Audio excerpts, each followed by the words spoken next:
Voice change, বাচ্য পরিবর্তন। Do not hate the poor. গরিবকে ঘৃণা করো না।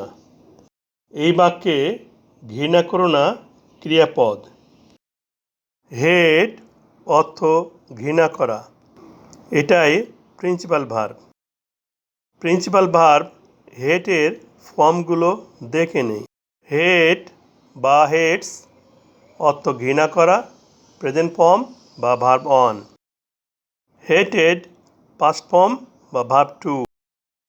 হেটেড পাস্ট পার্টিসিপল বা ভার্ব থ্রি।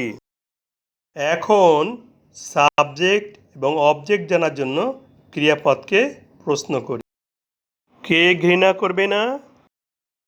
তুমি বা ইউ সাবজেক্ট। এ বাক্যে সাবজেক্ট ইউ উহ্য আছে, অর্থাৎ বসাতে হবে না, আছে বুঝে নিতে হবে। বাক্যের প্রথমে সাবজেক্ট উহ্য থাকায় এটি অ্যাক্টিভ ভয়েস। যে বাক্যে সাবজেক্ট ইউ উহ্য থাকে সেটি ইম্পারেটিভ সেন্টেন্স হয়। সাবজেক্ট ইউ উহ্য থাকায় বাক্যের প্রথমে ডু নট বসেছে। কাকে ঘৃণা করবে না?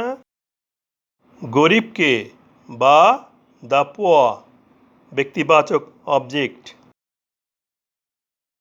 এখন অ্যাক্টিভ ভয়েসকে প্যাসিভ ভয়েস করব। ইম্পারেটিভ সেন্টেন্সের প্যাসিভ ভয়েসের গঠন let plus not plus object plus be verb plus verb three বা পাস্ট পার্টিসিপল প্লাস ব্র্যাকেটের ভিতরে সাবজেক্ট অবজেক্ট হবে প্লাস ফুল স্টপ।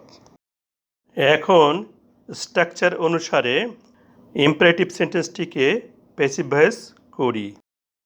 স্ট্রাকচার অনুসারে বাক্যের প্রথমে লেট বসায়, লেটের পরে নট, লেটের পরে ডু নটের ডু বাদ গিয়ে নট বসবে, এরপর অবজেক্ট বসবে।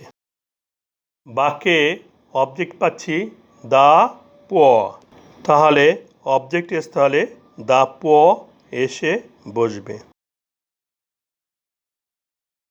এরপর বি ভার্ব বসবে।